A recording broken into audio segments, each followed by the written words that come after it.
Welcome back. Thank you so much for staying with us. A lot's lined up for you on this side as well. My name is Hemkaur Soroya and this is the latest that we are covering for you right now. It's the centenary of the RSS this year that we're also looking at, and we've been bringing you the various programs that have lined up for the same as well. Let's get started on this.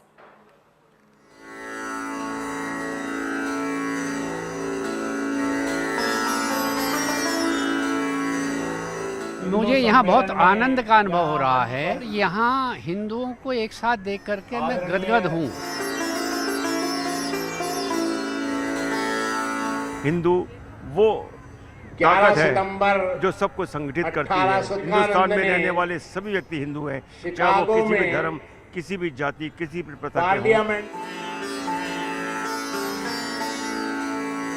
जो हिंदू है वो उसको हमेशा दया भाव सिखाई जाती है, परोपकार सिखाया जाता है। आज बहुत शिक्षा मिली है लोगों को और ऐसे का मैं बहुत कृतज्ञ हूँ कि इन्होंने ऐसा काम किया।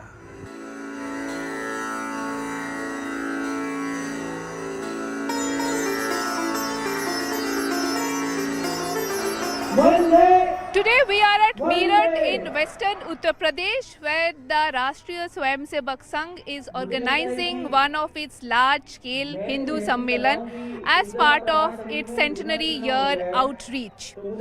RSS has earlier announced that it is going to organize around 80,000 such Hindu Sammelans. These Hindu Sammelans are aimed at cultural and ideological mobilization and caste consolidations.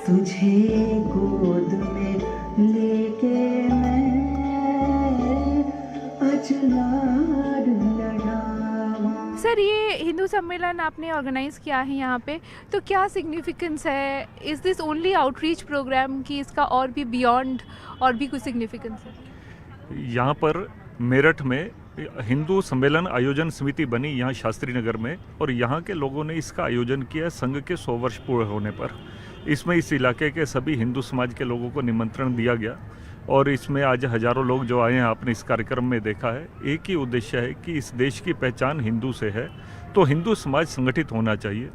दूसरी बात यह है कि पिछले 1000 साल का जो हमारे देश का गुलामी का और संघर्ष का कालखंड कर रहा, इसमें हमारे हिंदू समाज में बहुत सारी कमियां आ गई, अलग अलग कारण रहे उसके।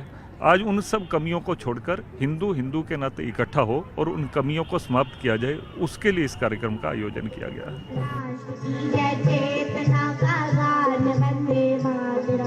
Sir, if you can elaborate how this is going to unite the society and what kind of outreach you are making through such Hindu Sammelan?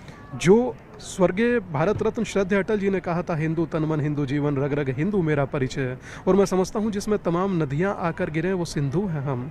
हमें गर्व है खुद पर कि हिंदू हैं हम। उस हिंदू होने के गर्व और स्वाभिमान को जगाने का कार्य हिंदू सम्मेलन कर रहे हैं। मैं समझता हूँ कि आज अगर संघ यूनाइट होने के लिए एक उद्घोष या एक शंखनाद का एक प्रथम वाक्य कह रहा है, तो मैं समझता हूं कि हम लोग नमस्ते सदा वत्सले मातृभूमि की परिभाषा को चरितार्थ कर रहे हैं। ये सामने बैठा समाज जातियों में विभाजित नहीं, डिवाइडेड नहीं है, ये यूनाइट है, संगठित है और उद्घोष कर रहा है अपने एक होने का। Caste has become a very very serious issue now, in politics and in society as well. मैं समझता हूँ कि अगर आप कास्ट शब्द की इंग्लिश को आप पढ़ें तो वो कास्ट शब्द भी भारत का नहीं है, पुर्तगीज भाषा का लिया गया शब्द है कास्ट। जब कास्ट भारत का नहीं तो समूचा राष्ट्र कास्ट में बट कैसे सकता है? यूनाइट होना होगा, संघे शक्ति कलयुगे, इस भावना को चरितार्थ करना होगा और उसी के मूल उद्घोष का प्रथम वाक्य है हिंदू सम्मेलन।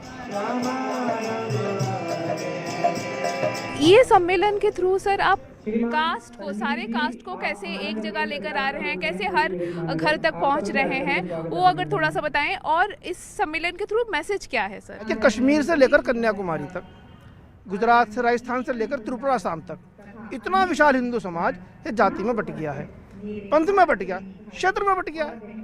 हम पहाड़वासी हैं, पर्वतवासी हैं, गिरिवासी हैं, वनवासी हैं, शहरवासी हैं, ग्रामवासी हैं, लेकिन हम कहीं भारतवासी नहीं हैं। वो व्यक्ति जिसका मकान नंबर 1 है और 100 से लेकर जो यह मानता है कि भारत पुनः विश्व गुरु बनना चाहिए, विश्व गगन पर फिर से गूंजे भारत माँ की जय जयकार, जो इस बात पे विश्वास करता है कि मेरे प्राणों की आहुति भले ही चले जाए लेकिन भारत माँ गुलाम दोबारा नहीं होनी चाहिए, वह हमारी सूची के अंदर है।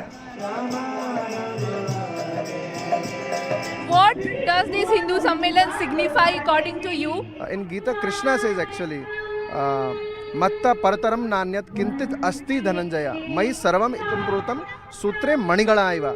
So Krishna says in Gita that I resides in every form of living entity, and I am the binding force, the sutra, right, in every form of living entity. And once they know it, the only thing that they know that I am the binding force in everyone, then the distinctions are finished, right? So like they were talking about casteism and everything. Once we know that I, you, he, everybody belongs to the same cadre, the same family, then we are automatically bound together. In family we don't fight, we fight with other people. But if we see that we are Vasudeva Kutumbakam, that we as an entire human race, we are one family, then there are no conflicts at all. When it comes to love jihad or atrocities happening in Bangladesh, we surely condemn it, and we stand with all the victims, all those who are suffering through this particular period, and we are doing everything possible in our ability to help the souls. At the same time, I really much appreciate the way these sammelans are happening, because they help the Hindus or those who are getting suffered by these particular atrocities. They will find a great assurance when they come together. So when you are alone and you are pained, you feel that who should I go to for help? But when you are together, you feel an assurance that okay, fine, right, I am being protected from every side.